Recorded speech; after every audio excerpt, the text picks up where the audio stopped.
Jai Hind once again to my dear children, and now we are about to revise the grammar chapters, non-finites and conjunctions. I hope everyone has joined. Let's start the class.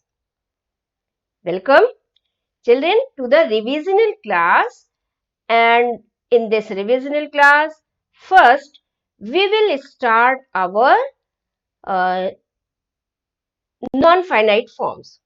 Verbs non-finite forms. Now listen to me very carefully whatever I am saying, because I know in non-finite forms many of the students, many children are confused. So you have to give your full concentration to me only if you want to secure very good marks in your unit test too. So now listen. If I am talking about verbs, it means that there will be verb form. Okay. So in non-finite forms, there are three kinds of non-finite forms. Okay. What is finite form? What had I given you? In finite forms, we can show the tense, but in non-finite form, it does not show the tense.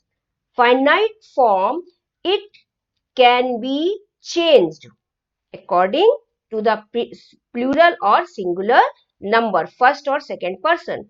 But non-finite form, it does not change. More we will come to know. First, know the infinitives. Second one, participles. Third one, gerund. So these are the three kinds of non-finite forms. Okay, let's proceed. See, first of all, I will start from infinitives. Infinitives, again, present infinitive. I am just telling you the most frequently used forms of infinitives. Okay. And again, I will tell you, again, I want to add that the children, those who want to those who want to know in detail, they have to go through my previous class, and the link is given there in the description box. Each and everything is given there in the previous class, but here, as it is a revision, I will not be giving you in detail, but try to cover each and everything. So present infinitive, in this form we use to and first form of the verb. To will be there, okay, just before the base form. This is called the base form, the root form of the verb, the main verb, the first form of the verb, whatever you say. Okay, everything, all the words are different, but the thing is same. So just before the first form of verb, you use to. Now see the second one, perfect infinitive. She seems to have put on a lot of weight. So perfect infinitive, we use to have and third form of the verb in perfect infinitive. Now if you ask, ma'am, where is the finite verb? So seems is your finite verb, because in place of seems you can write seemed also. Can't you write? You can write in past tense also, no? You can write will seem also. Okay. You can write had seemed also, have seemed also. So this form is continuously changing. Are you getting? This verb is continuously changing. It means that this is your finite verb. But this verb, to have put, will not change. Whether you are using here present tense, past tense, future tense. Okay. How do we change the tense? We just change the form of the verb and our tense is changed. So whether you are using here past tense, present tense or future tense, your non-finite form of verb will remain unchanged. So which one is not changing? That is your non-finite form of verb, and this is perfect infinitive. To have, put. To have and third form of the verb will not be changed in any tense, in any condition. So this is your non-finite form of verb.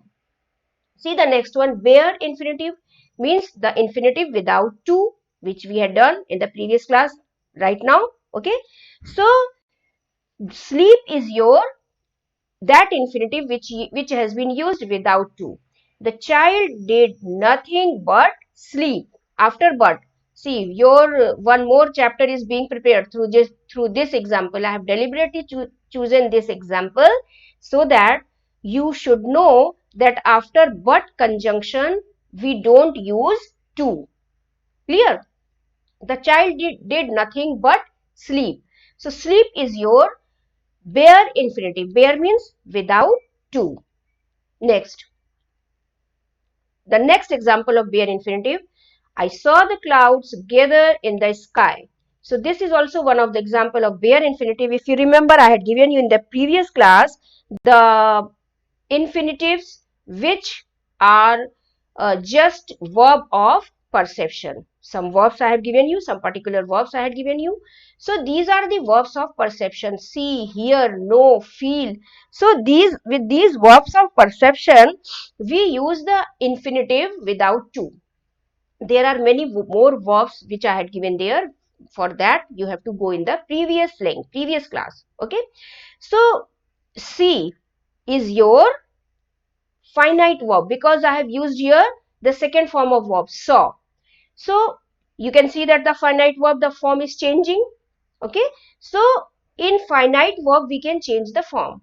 I saw the clouds gather in the sky. Gather is your bare infinitive. It means that gather is used here without to.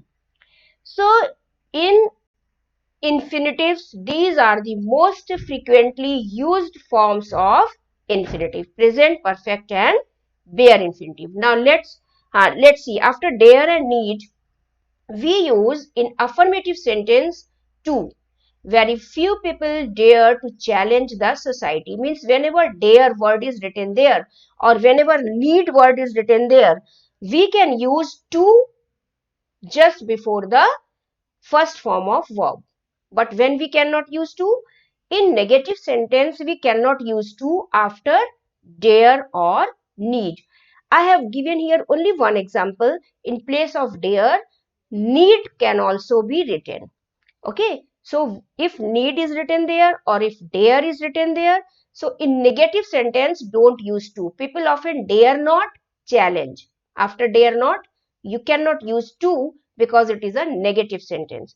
In the same way, in interrogative sentences also, we don't use to. How do you dare challenge the society? Interrogative sentence. And in this sentence also, we don't use to because uh, dare word is used here in place of dare. If need had been written here, so then also we would not have used to because it is an interrogative sentence. So in interrogative and negative, if dare and need is written there, don't use to. But in affirmative sentence, if dare or need is written there, use to. Clear? Okay. Now see the participle. Participle is the second kind of non-finite form. The first kind we have read, that was the infinitive form. Now the second one is participle. Participle is a word formed from a verb. What we are studying? We are studying non-finite form of verb. So that is very obvious that if we are studying non-finite form of verb, so there will be verb form only. So participle is a word formed from a verb which can be used as an adjective, and this verb can be used as an adjective. Means whatever word we are using in participle, that will be partly working as a verb and partly working as an adjective. Okay, that will be of course a verb but will be also working as an adjective. Now see, it is also called as verbal adjective, and due to this character, participle is also called as verbal adjective. There is one more name of participle, that is verbal adjective. Now see, it is divided in three kinds: present, past, and perfect. In present, we use with the first form ing in present participle. In past participle with the verb's third form. We use third form of the verb. Okay, wherever our verbs end, we use ed, en, n, t. Okay, that is third form. In perfect, having, and third form of the verb. Present participle describes an incomplete action. The barking dogs ran around. Barking is your first form of verb and ing is added here. Dogs is your noun. So just before the noun, if ing form is given there, it works as an adjective, and that's why it is your present participle. Second example, she opened a box, she took out an old book. Opening the box, She took out an old book. This is your present participle. Opening is your with the verb ing and box is your noun. It means that opening word is describing more about the noun box. So just before noun, if ing form is given there, it works as what? Present participle. It works as adjective. And that's why adjective, which tells us more about the noun. Okay, we come to know more about the noun, what noun is doing. That gives more information about the noun. It qualifies the noun. So opening is qualifying the noun here, and that's why it is working as an adjective, and that's why it is your present participle. Now the present participle we have understood. Now start past participle. Past participle, it denotes a complete action or a state which is over. A tired man is sitting in the shade of the tree. Tired is your third form of verb, because in past participle we use third form of verb and man is your noun. And tired word is describing about man. Tired word is telling more about man. We are telling more information about the man, that the man was tired. And that's why tired word is working as an adjective, although this is a verb, third form of verb. But what role it is playing? Its role is that it is working as an adjective. And how you have come to know that it is working as an adjective? Because it is telling more about this man, and that's why it is working as an adjective. And this is third form of verb, that's why it is your past participle. Now, a country respects law-abiding and law-abided citizen. Which one will be correct? Law-abiding or law-abided? You can write your answer if you know. You can write your answer if you know. Yes, abiding or abided. See, abiding, ing form tells about incomplete action, and this third form of verb tells about a complete action. So that's why law abided will be correct one, because country respects those citizens who are fully law abided. Okay, not those who are still learning the law. The school has introduced exam orienting or exam oriented. So of course exam orienting is telling about the complete action. It is telling that school has already made the syllabus, school has already introduced the syllabus. It means that our action, our work is over. So it is telling our complete action. Okay, exam orienting is telling that school has not made the syllabus, school is just making the syllabus and it has not introduced. But oriented word is telling that school has introduced exam oriented syllabus. Clear? So oriented word is telling about the complete action, that's why it is your past participle. The breaking glass or broken glass was repaired. The glass has already been broken. Broken word is telling about the complete action. Okay, the broken word is telling that the glass has already broken. So if it is our past participle, so we cannot use breaking here, because breaking gives us the incomplete action. But already the glass has been broken. That's why when the glass was broken, it was repaired. No, टूट गया glass तभी तो बना. So this broken glass, broken means the complete action. It denotes a complete action. So that's why whenever our action has been completed, we use past participle, correct? And in past participle, we use third form of the verb. Now see the perfect participle, we use having plus third form of the verb. The second action, in this there are two actions, and the second action begins only after the first has been completed. And first action is written in the perfect participle. See the example. We saw all the animals in the zoo. We sat down for lunch. So here, which one is your first action? First we saw all the animals. After that we sat down for lunch. Okay. After seeing all the animals, पूरा animal देखने के बाद zoo में, we sat down for lunch. And this is your second action.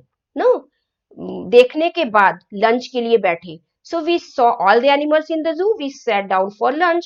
So first action, in what way we write? We write in perfect participle.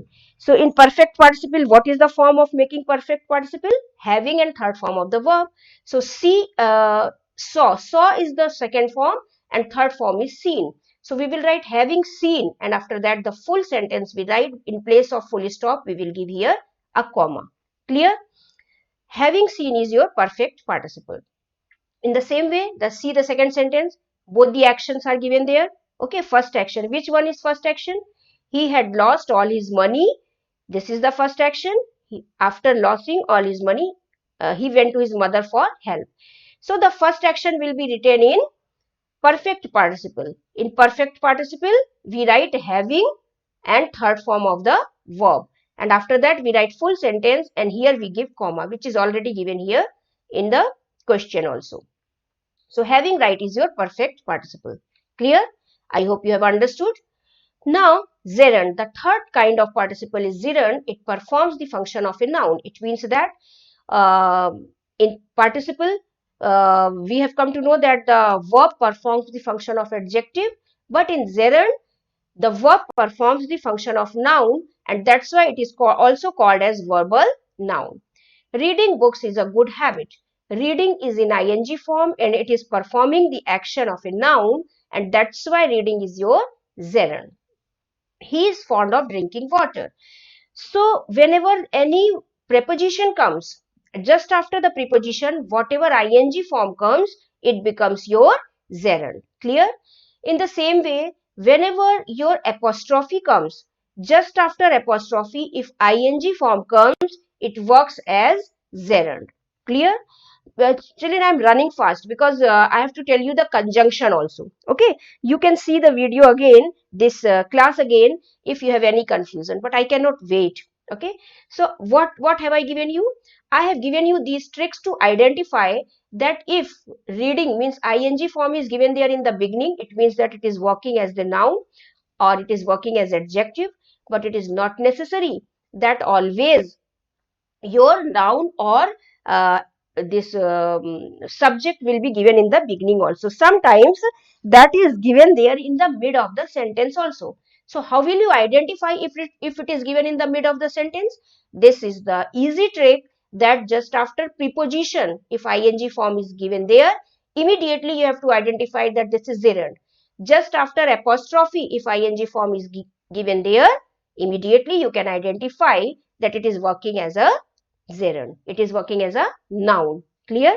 I've tried to give you in the easiest way, okay, so that you may secure good marks.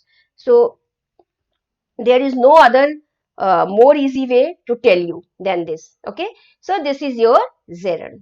Now let's start our conjunction, and this is your train of unit test 2, which is coming towards you. Be ready.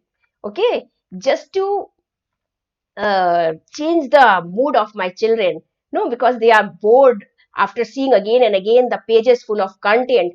I have tried to make the page interesting. Okay, now let's proceed. For reason, we give the conjunction because, as, for, and since also. Because, try to write in the mid of the sentence. Conjunction, children, if you want to know what is conjunction and the types of conjunction, the kinds of conjunction, please go through the given link. Okay, I'm not going to tell you these all things in detail here. Okay, I'm just focusing on those conjunctions because everything I have given you in the previous class. Now see, because, try to use in the mid because it is joining two sentences, but since, try to use in the beginning of the sentence. Of course, if you are using in the mid, that will not be incorrect, but that is not appropriate also. Since, always try to use in the beginning of the sentence. Clear? Now see, for time, you can use these conjunctions after, before, when. And you can use while also. You can use as soon as also. Clear? For time, you can use these conjunctions. For similar ideas, you can use and, both and, not only, but also, as well as.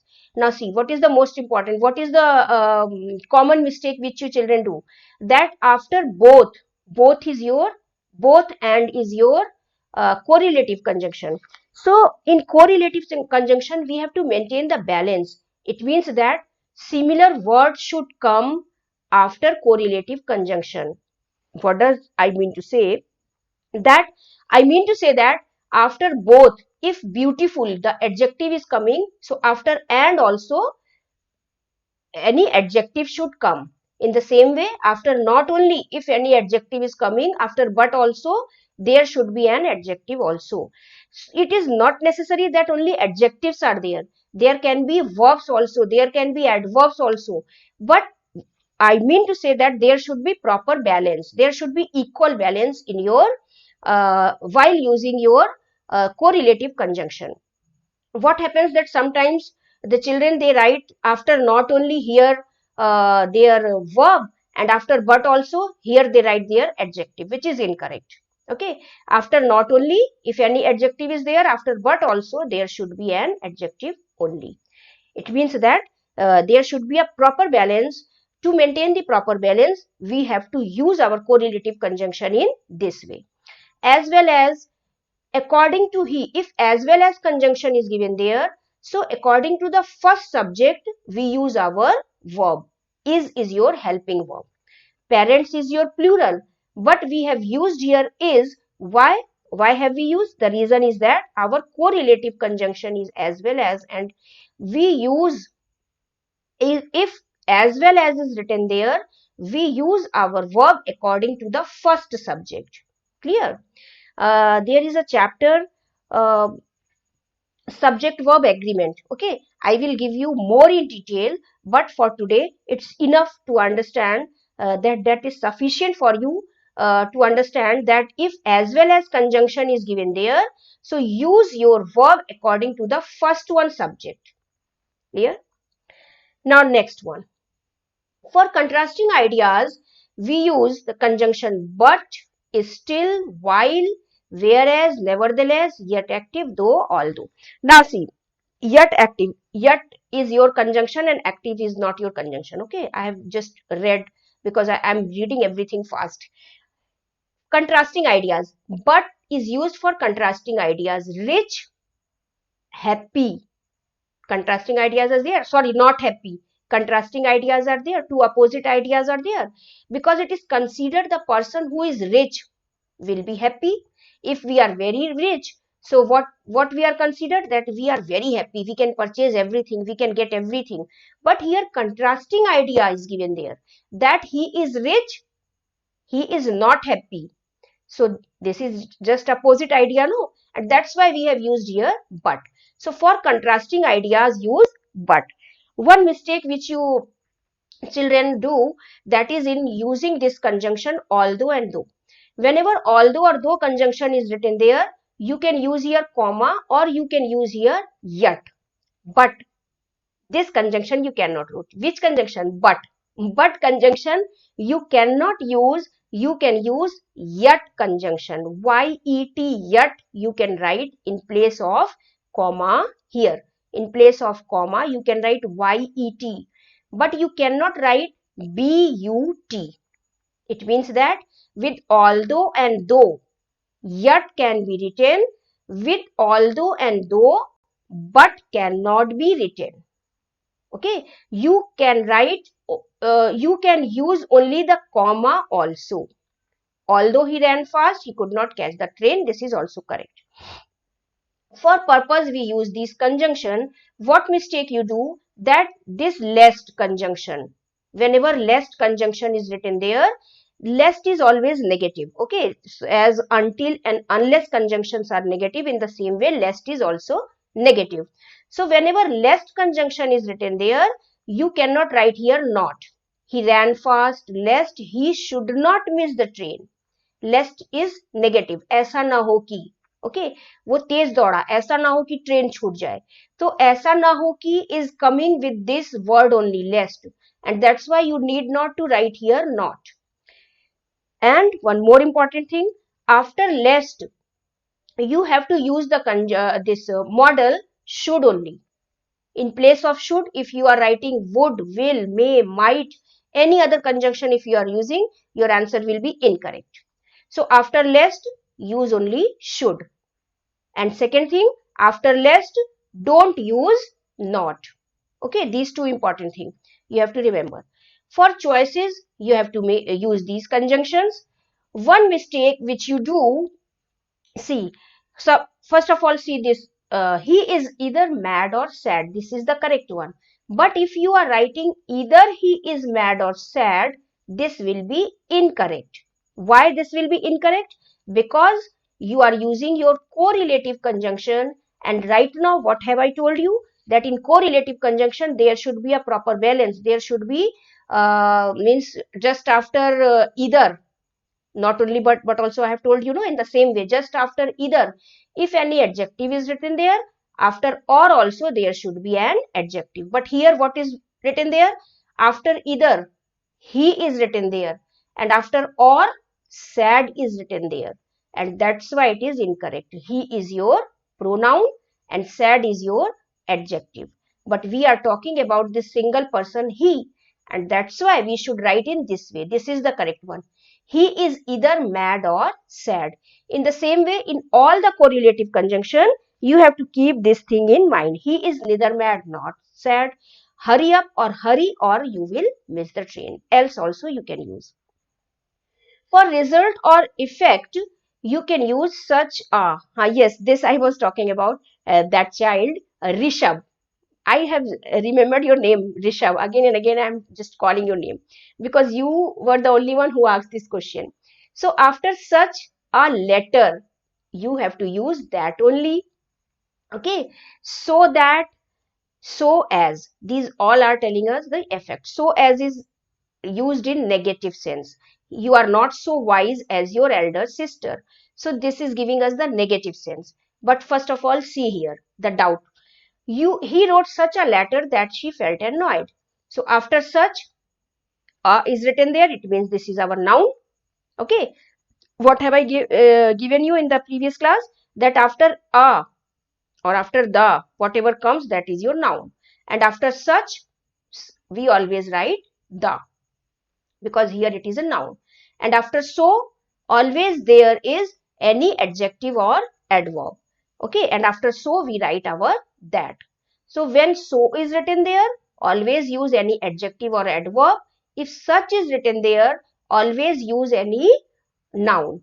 So if you have to fill this such or so, if you have to choose the option between such and so, so what you should do? You should see that whether here any noun is written there or any adjective or adverb is written there. And that also very easy way I have given you, that if any this article is given there, so just after article there should be a noun only, otherwise that will be adjective or adverb only. So these are some easiest way, these are some easy tricks, no, the tips from your teacher, so that you may easily tackle down those questions. See, for condition we can use these all conjunctions, but the common mistake which you do, first of all, if and whether. Just try to understand the difference between if and whether. After if, we just give only the condition. If you work hard, you will pass if you work hard. But after whether, we can give the choice also. He must go there whether he likes it or not. So if you have to choose between if or whether, these two conjunction, if suppose you are given in the exam to choose whether you have to write if or whether you have to write the conjunction whether, so you can choose in this way. If any options are given there, he likes it or not, there is a option.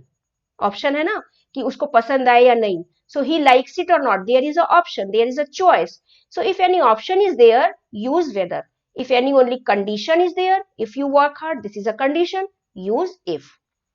Okay. Now unless is negative, and don't use no or not.